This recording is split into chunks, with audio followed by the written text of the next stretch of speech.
Allez, le petit 5, on considère la fonction qui a l'air d'être pas facile du tout. E de x divisé par 1 plus x, oula, je connais pas tout ça. Ça a l'air d'être bien compliqué cette histoire. On a la représentation graphique dans un repère du plan, et on veut déterminer déjà les coordonnées du point A, du point d'intersection de CF avec l'axe des ordonnées. Moi je conseille de faire un petit truc dans un petit coin. L'axe des ordonnées c'est celui-là.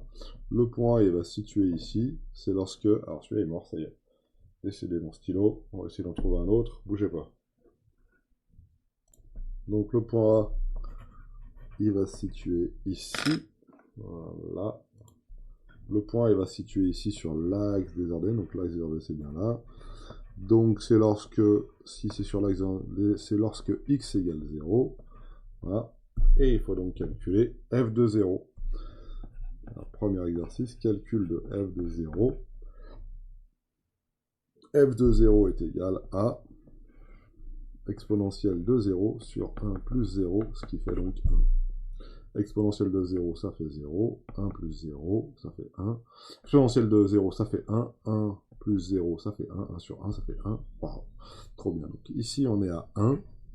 Voilà. Et ici, on est à 0. Donc le coordonnée du point A, x égale 0. Et voilà. Ça passe par là. On est bon. Deuxièmement, est-ce que la courbe C coupe-t-elle l'axe des abscisses? Justifiez votre réponse. Ouh là là là là là, qu'est-ce qu'il m'explique lui? 2. Si CF coupe l'axe des abscisses, ça veut dire que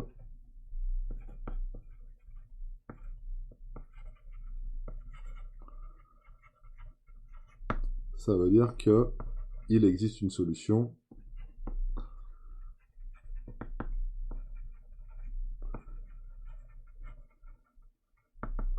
à f de x égale 0.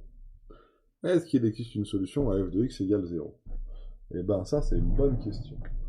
F de x, c'est un rapport entre deux valeurs, entre e de x et entre 1 plus x. Donc, essayons de trouver une solution. E de x sur x plus 1 égale 0. Et bien ça, pour que ça soit égal à 0, il faut que le numérateur soit égal à 0. Et là, est-ce que mon numérateur peut être égal à 0? E de x égale 0. Et ça, pas possible. Pas possible. Pourquoi?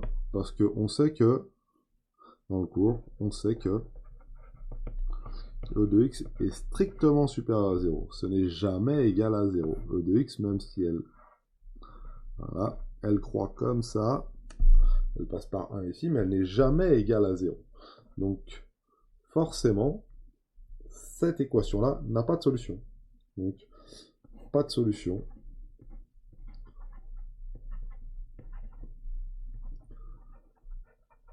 Donc, CF ne coupe pas l'axe des abscisses.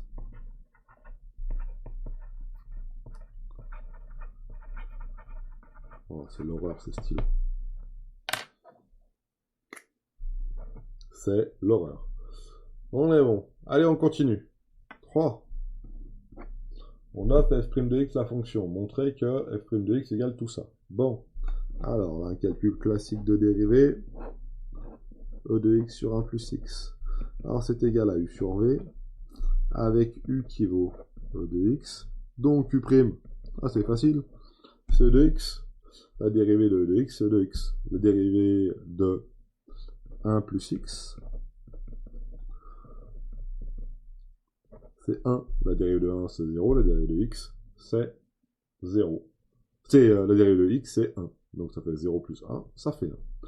Donc f' de x, attention, f' de x, c'est bien la dérivée de u sur v. La dérivée de u sur v, c'est u'v moins uv', le tout sur v au carré.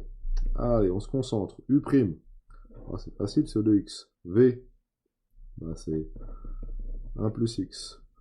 Moins u, moins e de x, v'. Ah bah, v' c'est 1. Je vais peut-être pas l'écrire. Tout ça sur v au carré. 1 plus x, le tout au carré. Est-ce que j'ai vraiment besoin de développer ce qu'il y a en dessous? Non, on va le laisser comme ça. Hein. Ça suffit largement. de le laisser sous la forme factorisée comme celle-ci. Par contre, ce que je vois en haut, c'est que j'ai un e de x ici et un e de x là. Donc je peux factoriser par e de x là et là. Alors attention, il faut que je l'écrive correctement. Hein. Donc j'écris e de x devant, j'ouvre une parenthèse, et j'écris ce qui reste. Il me reste quoi? Il me reste 1 plus x ici, et puis moins, pas moins 1. C'est moins une fois e de x. Donc si c'est moins une fois e de x, donc c'est moins 1 ici. On peut vérifier, hein. Si je développe, ça fait e de x fois cette parenthèse, et moins 1 fois e de x, donc ça nous fait bien celui qui est ici. Ok? Donc le e de x, on factorise, et on met ici. Voilà. Et notre dénominateur, lui, il bouge pas. Et là, oh joie, 1 moins 1, ça fait 0, il ne reste plus que le x.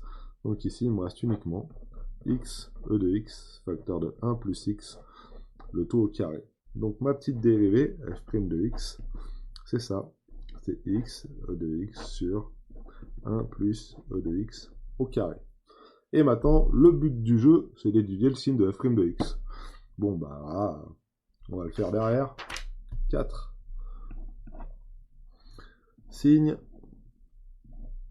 de f' de x. Alors, f' de x, j'ai dit que c'était égal à x, e de x, sur 1 plus x au carré. Donc tout ça là, c'est un produit et un rapport. Hein. C'est x fois e de x fois 1 plus x, le tout au carré. Donc vu que c'est des multiplications et des divisions, il faut que j'étudie le signe de chacune de ces trois choses.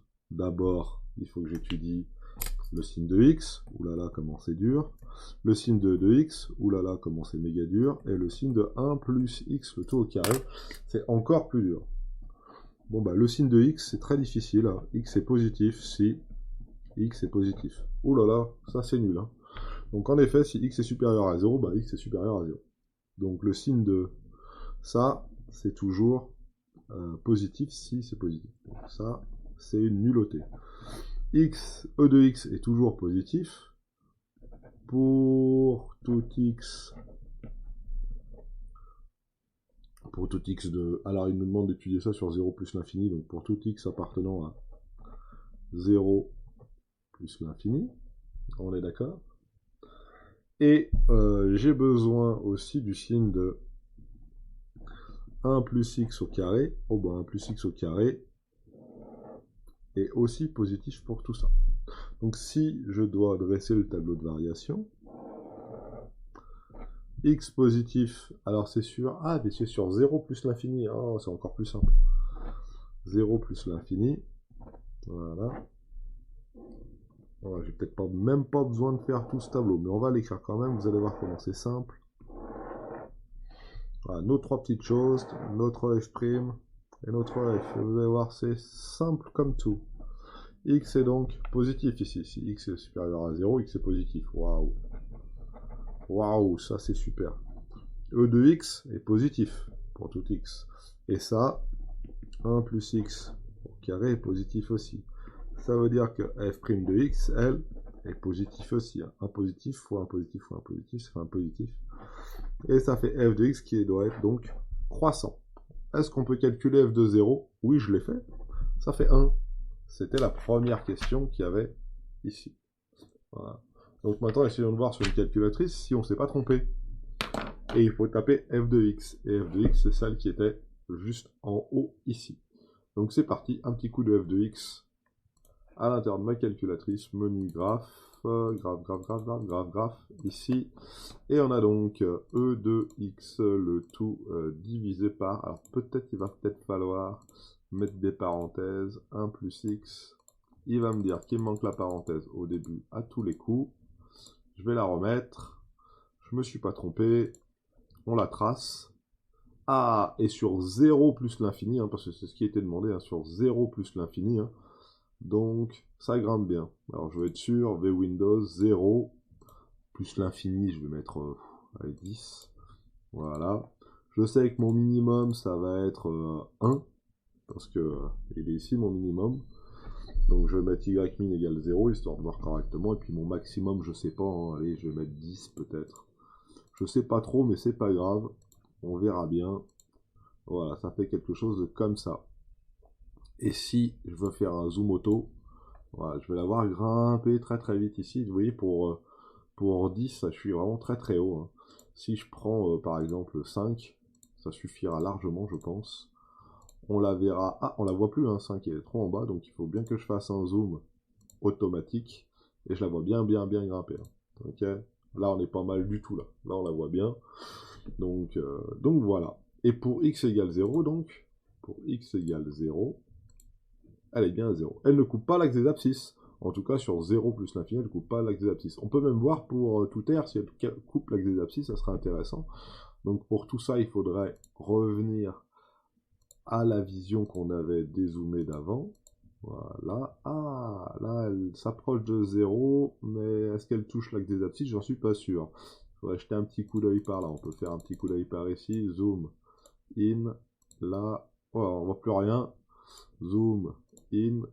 Par là. Ah, il faudrait le faire plein de fois. À mon avis, elle se rapproche de 0 sans le toucher, hein. Si je vais F1, vous voyez, hein, on est à moins 10 puissance moins 3. Elle va se rapprocher de 0 sans jamais toucher 0. Ça veut dire qu'elle va tendre vers 0, on le dit. Bon, au bout d'un moment, hein, vous n'avez pas assez de chiffres significatifs à l'intérieur de votre calculatrice, elle va arrondir à 0, mais si vous faites tous les calculs de manière très précise, elle ne touchera jamais 0, elle n'arrivera jamais à la valeur 0, elle tend vers 0. Nous, on s'en fout, ce qui nous intéresse, c'est la valeur entre 0 et 5, par exemple, et quand on la trace, ça nous donne, zoom, auto, quelque chose qui grimpe, comme ça. Voilà, impeccable. Donc la 5, il faut regarder si la tangente t passe par l'origine du repère. Donc, dans un premier temps, il faut établir l'équation de cette tangente, et je rappelle que l'équation d'une tangente, c'est y est égal à f' de a, facteur de x moins a, plus f de a. Voilà, et dans notre cas ici, a égale 1,6, hein, c'est la tangente au point d'abscisse 1,6. Alors on y va, il faut calculer donc f de 1,6, f' de 1,6. Alors sans se tromper, f' de 1,6 c'est 1,6, facteur de exponentielle de 1,6, le tout sur 1 plus 1,6, le tout au carré. Voilà. Alors, on va déjà commencer à faire ça à la calculatrice. Donc, f' est situé donc ici, là. Voilà, ça c'est f'. Et on se rappelle, f est ici. Voilà. F et f'. On va essayer de faire en sorte d'essayer de voir si on peut pas biffer ça, là. Hop. Un petit coup, là. Hop, et un petit coup ici pour f'. Voilà. Un petit coup de calculatrice. Alors, je vais être un peu malin, au lieu de me taper 1,6 à chaque fois, je vais mettre 1,6 à l'intérieur de x. Et je vais taper directement f'. Alors, f', ça fait x exponentielle de x, le tout divisé par 1 plus x, le tout au carré. Donc ça fait 1,17 et les boîtes. 1,17, je vais essayer de prendre des valeurs assez... 1, 17, 2, 3, 1, 5, etc., etc., etc. Histoire de ne pas me faire arnaquer. Et maintenant, il faut que je calcule f de 1,6. f de 1,6, bah c'est facile, hein. C'est exponentielle de 1,6, facteur de 1 plus 1,6, et là, pas de carré du tout. Voilà, donc on va calculer cette valeur-là. Donc, on retape sur la calculette directement. Alors, pas x cette fois-ci, mais exponentielle de x divisé par 1 plus x. Et ça nous fait 1,905.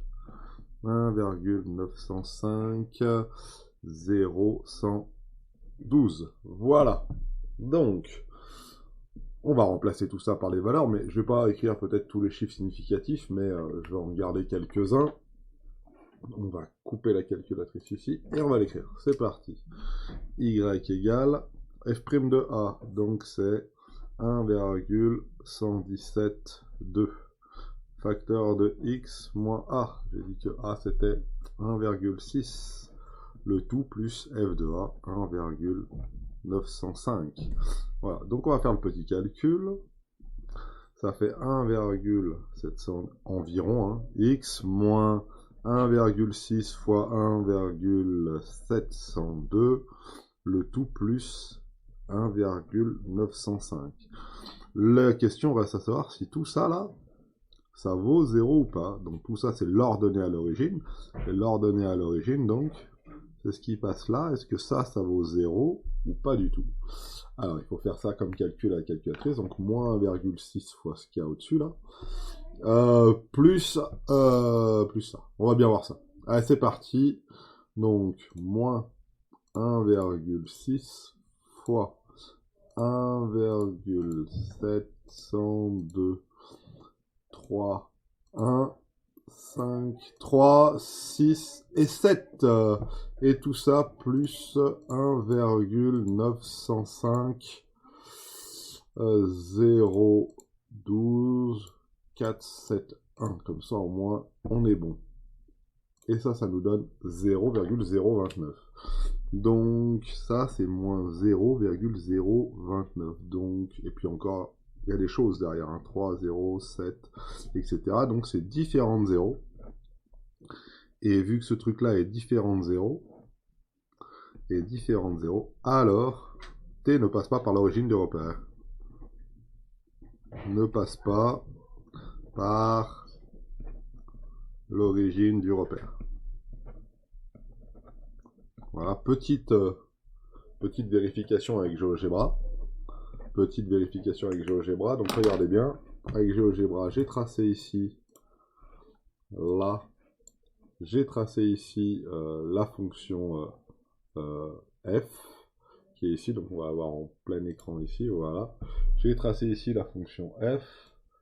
Alors la fonction f, on va la tracer sur 0 plus l'infini. Alors c'est facile à tracer sur 0 plus l'infini. Il faut que je dise que si x est supérieur à 0, alors on trace la fonction. Voilà, tac, tac, tac, tac, tac.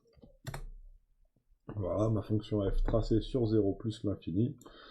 Et ma tangente au point d'abscisse A, qui a pour coordonnée, hein, on se rappelle, hein,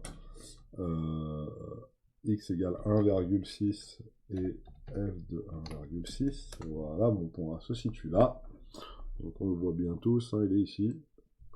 La tangente, donc, elle passe par ce point, et elle a l'air de passer par 0. Mais si on zoome un tout petit peu là-dessus, on se rend compte que non.